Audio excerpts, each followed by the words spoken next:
Good Saturday evening, folks, and welcome to a special episode of Beer Rating with Sean Connors. Anybody following me on Facebook, you probably know that November is sour beer month for me. So basically, I had 4 sour beers because I normally do one review a month, and that was the plan. However, if you follow me on Facebook, you've seen I picked up a gift pack at the liquor store of the week, and it was a Lambic beer, which I've heard before but never actually had one. I'd be interested in trying them. And it was 4 beers in the pack, and this glass came with it, and that's why the glass is here, not a beer as per usual. So I figured, okay, well, I got home, did a little bit of research, and found out that Lambic, or Lambic, as it's pronounced in Belgium, is actually a specific type of sour beer. So with that being said, I was trying to figure, okay, how am I going to incorporate the 4? I don't want to do, 4 from the same brewery back-to-back type thing, so I figured, okay, they're smaller beers, so what I was going to do is a special episode, and I'm going to try all 4 beers. So that's what I'm going to do this evening, and I said this is a glass that came with the kit, and there's 4 different types of beers. There's what they call a Faro, then there's a raspberry, a cherry, and a peach. They go by the French names, but that's basically the translation. The name of the brewery is Lindeman's Brewery, and they make Lambic beers, or Lambic as it's called in Belgium. It's a family-owned brewery. They've been around since 1822, so they've been around for quite some time. It started off as a side thing with the family farm, and over time the beer production became more profitable than the farm, so that they put all their focus into that. And it's actually the same family as it was in 1822, so it's totally family owned. And they specialize in what they call wild beers. And wild beers basically means the fermentation is spontaneous. So I'll get into that a little bit more. So just give it a little, before I open my first beer, I'll give a little background on the Lambic beers, or in North America you might hear it pronounced Lambic, but in Belgium apparently it's Lambic. They say it's the oldest beer in production. It goes back to the 13th century. And the way it was, okay, well actually I'll backtrack a little bit. As I said, it's a wild beer, and what I mean by wild beer is that no yeast or bacteria is added to the beer. Now, normally nowadays, when you make a beer, obviously, you have your hops, you have your waters, you have your yeast, and the yeast is responsible for the fermentation. Now, when beers were first started in production, basically man didn't know anything about yeast or bacteria, anything along that lines. Basically, they would make a beer or put it together, and then they believed basically it was a miracle that if it turned into beer. God was being generous to the faithful, and he turned their mixture into beer.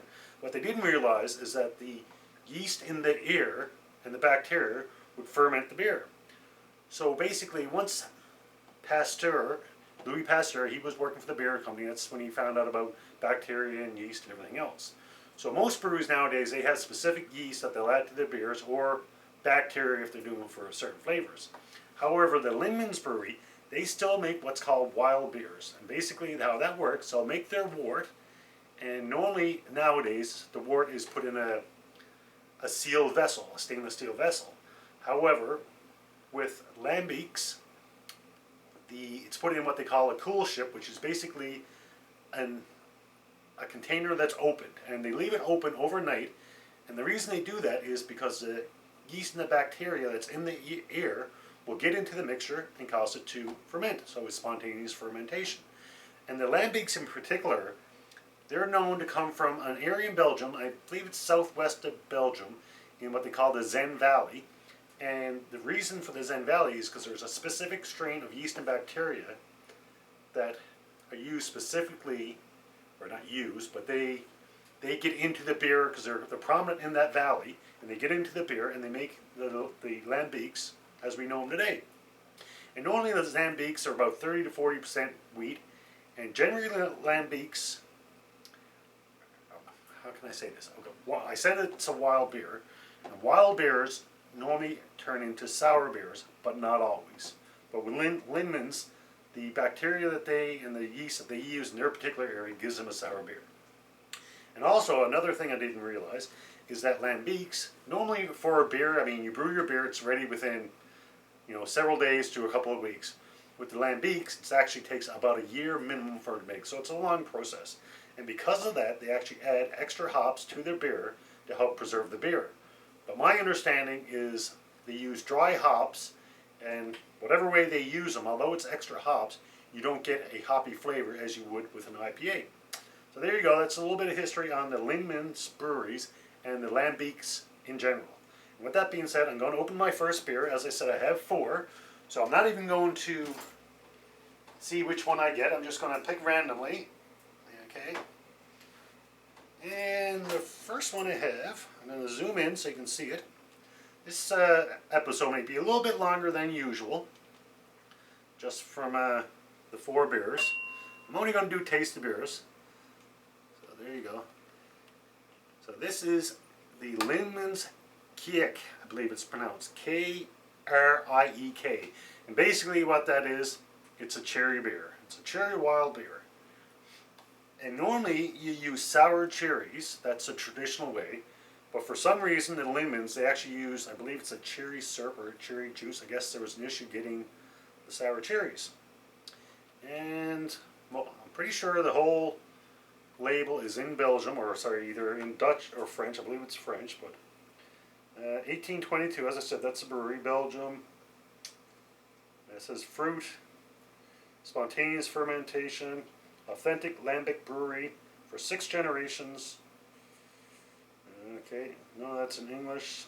3.5% alcohol, so the alcohol is a little bit low, and I'm not totally sure, but I think that's quite common for Lambics. So I'll give my glass a quick cold water rinse as per usual, just to give it a quick cool down, get rid of any dust that might be in there, and I'll do that in between each brew. And also, as you see, I have a glass of water here, and I also have some unsalted crackers. So the reason I got that, they say if you're going to be tasting different beers, you want to cleanse your palate in between beers. And they recommend you use either unsalted crackers, some bread, something fairly starchy, but you don't want any salt, and also a little bit of glass of water as well. So I'm not going to pour up a lot of this. Like I said, I just want enough to be able to get a flavor, give my opinions on it, and then I'll give a quick review. A rating, sorry. Alright.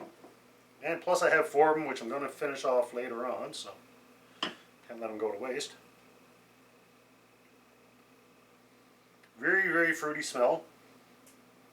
I've never been a fan of fruit beers, a big fan. However, since I started these reviews, I've had my exposure to different beers has increased significantly, and I'm starting to actually enjoy fruit beers. The last one I did was a blood orange tangerine sour, and I really enjoyed that. And since I started doing these reviews, that's the first time I've had a sour, and I'm actually quite impressed.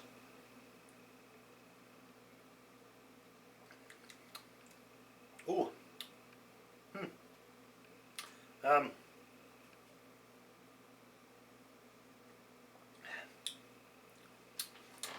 Very sweet.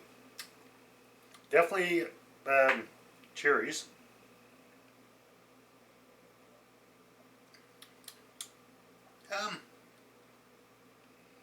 You can definitely get the taste and the aroma of the cherries.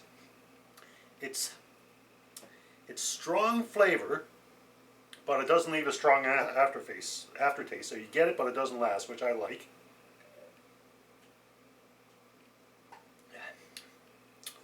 To me, it almost tastes like an after-dinner drink, like something you'd have with a dessert, or maybe instead of the dessert, quite sweet, which isn't a bad thing, but I'm actually enjoying it. I don't think I could sit down and drink a whole bunch of them, not that I do that anymore, but interesting. For my rating, just quick review, a 1 being, don't like it, not going to finish it. A 2 being, not a big fan, but I'm not going to waste it, so I'll finish it. A 3 is a good beer, a 4 is a very good beer, and a 5 is an excellent beer. And this one I'm debating between 3.5 and 4.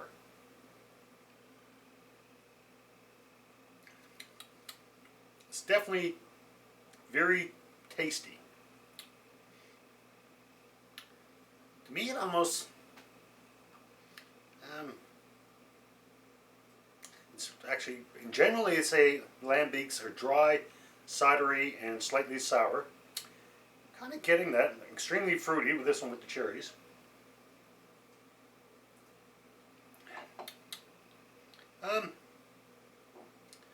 I think I'm comfortable giving this one a 3.5. It's a good beer. I was tempted to give it a 4, but as I said, I think these are one of these things I'd enjoy occasionally, but not a hell of a lot. And when I did enjoy one, I think 1 would be my max. That's not a bad thing. Alright, so I'm going to get ready for my second beer, so I'll give my glass another quick cold water rinse.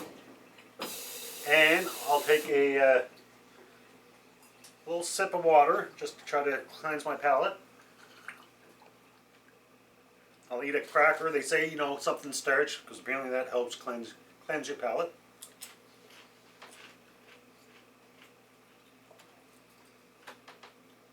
And we'll go to the second beer.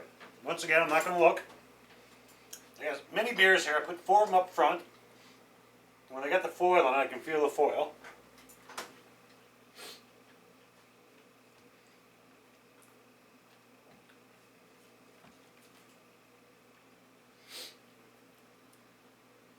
So the second one is,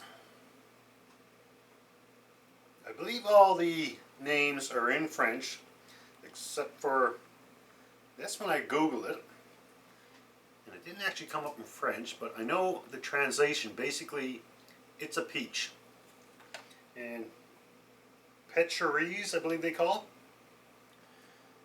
it. And actually, I'm kind of getting it now, because I believe it's peach, but I did a Google translation, and the translation from French came back as sinful.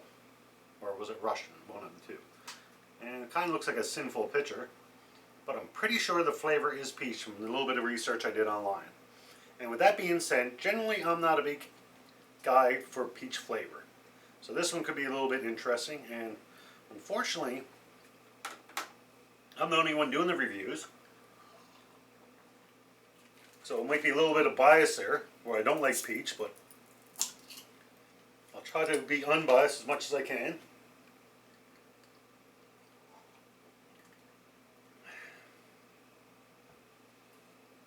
A little bit of water in there. I want to get rid of that. I don't want to dilute it any more than I have to.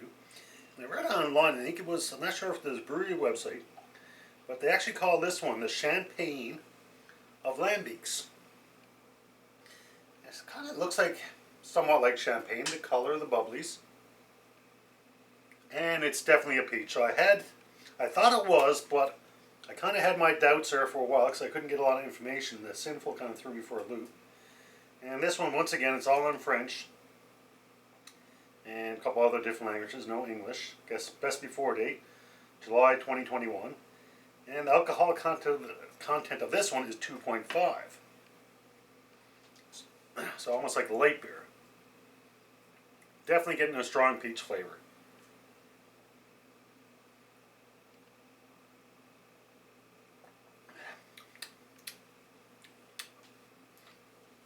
Yep, it's definitely peach. Yeah,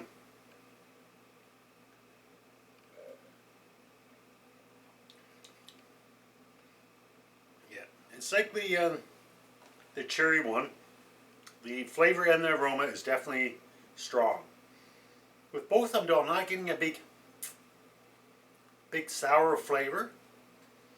But I can tell it's a sour, obviously, but it's not in your face. And the reason for that, my understanding, is that basically the Lindemans and the other breweries that make the Lambics, they make their standard Lambic, which is unflavored, and once that's produced, they mix it with other things to get their cherry, their peach, their Faro, and their raspberry.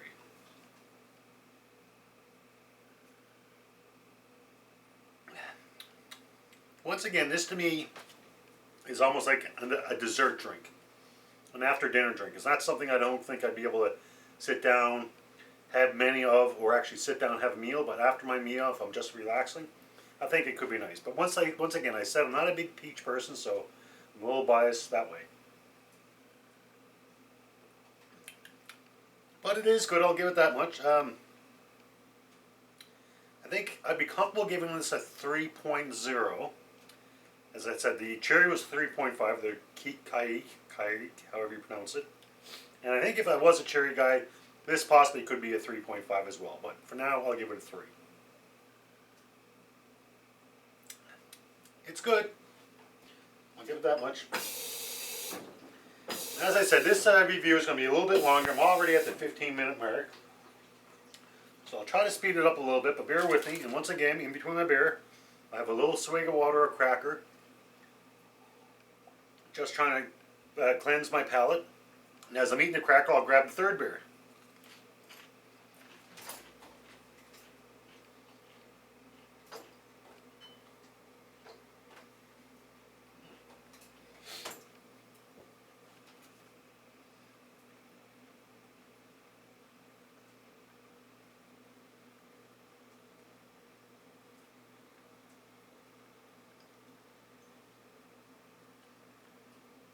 So as you can see from the label, this one, the French word for raspberry, Framboise, I believe it is.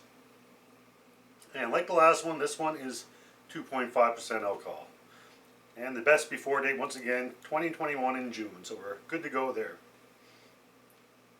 Now I don't know if all Lambics are low alcohol, such as these. I don't know if it's just a Lindeman thing, so if anybody knows, feel free to comment on my Facebook page or the YouTube channel.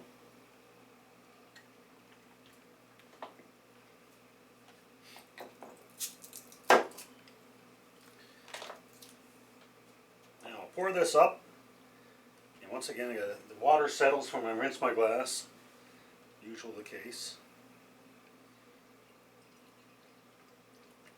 This one, the color actually kind of reminds me of a red wine, more so than the cherry.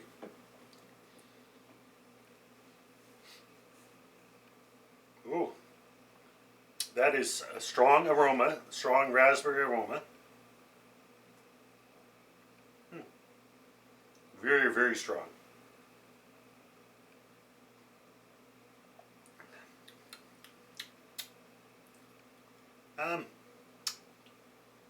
Once again, like the other two I had, really strong flavor, and the flavor of the strawberries, or raspberries actually, as expected. This one to me seems to be a little bit more sour than the previous two. Once again, it's a sour beer, so that's to be expected.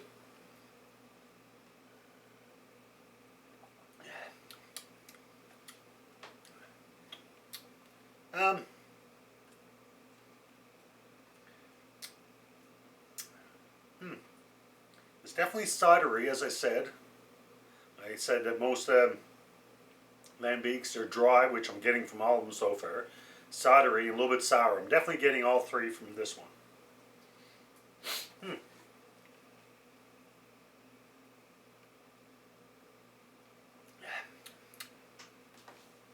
Once again, for me, it's an after dinner drink, almost like something a dessert wine type thing.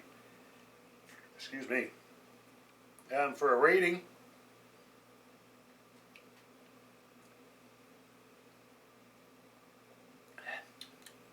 for definitely flavorful. If you like fruit flavor drinks, definitely try these. I think I'm comfortable giving this one a 3 as well. It's a good beer, but it's not one I would have a lot of. So I got one more, folks, so bear with me. I said this review is going to be a little bit longer than expected, and it definitely is. But as I said, I got 4 beers. So this is the last one. This one's a little bit different, because this one is not a fruit beer. This one is what they call a Faro. And what this is basically a regular Lambic, unflavored Lambic, but instead of adding fruits or fruit juices, this one, F-A-R-O, this one, traditionally you add either brown sugar, molasses, or caramel to give it some sweetness, I guess to counteract the sourness. And apparently at one point, when beers were first being made, all beers were basically, maybe not all, but most beers, majority beers, were all sour. The trick with sours too is you have to make them in the cooler months, because in the summer months there's actually too much bacteria and yeast and microorganisms in the air, so that it will actually spoil the beer rather than help it along. So it hinders rather than helps. So normally I believe it's between September and April the beers are made. And it's funny because we talked about another brewery, and basically I believe it was in Germany, around Bavaria. And I believe with those guys, they actually had a law put in place that you could only brew beer between September and I believe it was March or April, for basically the same reason, because beers brewed in the hotter months would actually be were easier to spoil. Now this one I have no idea what to expect. So this one is a little bit darker than the peach one I had, and the alcohol content for this one is 4.5. Best before date July 2021. So this is, it's almost like got like a reddish tinge to it, a little bit of carbonization. A lot of them had, or all four of them, they had carbonization, but you didn't get a significant head, but you could definitely see the carbonization in it. And this one is kind of unique because the other three I had, they're really, really strong aromas and flavor. And this one not getting much aroma at all. It's almost, I can smell a little bit of sourness, but there's no strong fruit flavor or anything else. So this one, to be honestly, I don't know if they use brown sugar, molasses, or caramel, or a combination of all three.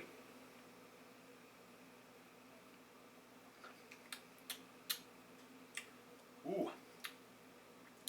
This one is actually more sour than the other three. Actually, I don't think I had a cracker, so I want to just cleanse my palate.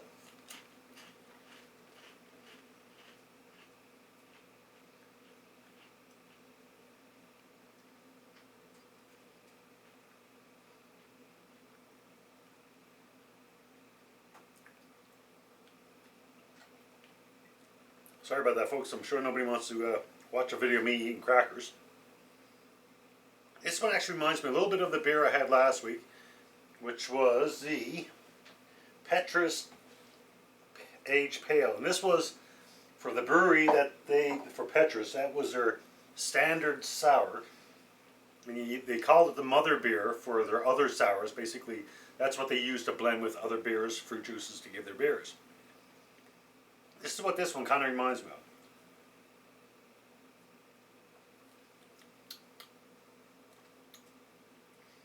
Once again, like the other ones, are dry, kind of cidery, definitely sour.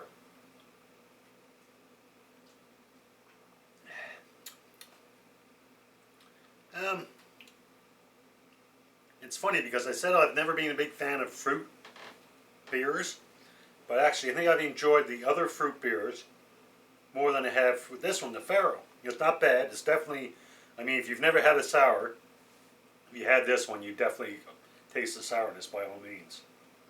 It's not bad. It's just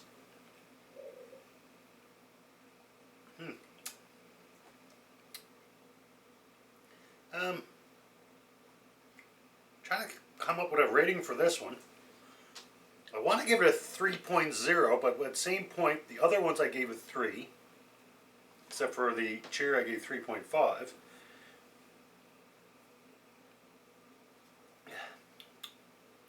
I think I'm comfortable giving it a strong 2.5. Like I said, I'm tempted to give it a 3, but I think I enjoyed the other three fruit ones a little bit better, which I didn't really expect. So I think I'm comfortable giving it a strong 2.5. I think this one would be more of an acquired taste, whereby the other ones, I think you could get an acquired taste a lot quicker than you could with this one. It's definitely one to try if you're going to try sours. Yeah, 2.5. I'm comfortable with that. So there you go, folks. That's my ratings for this week, the Lindeman's lineup. Like I said, this review is a little bit longer. The cherry was 3.5. The raspberry was 3. The peach was 3. And the Faro was 2.5. So there you go, folks. That's my ratings for this week. Hope you can join me later on in the week for my last sour review for the month of November, which is a saltwater sour Goza. And that's a beer I've never had. Basically, that's a salted sour. So that one should be interesting. So there you go, folks. That's my reviews for this episode. Until next beer, as always, enjoy responsibly. Cheers.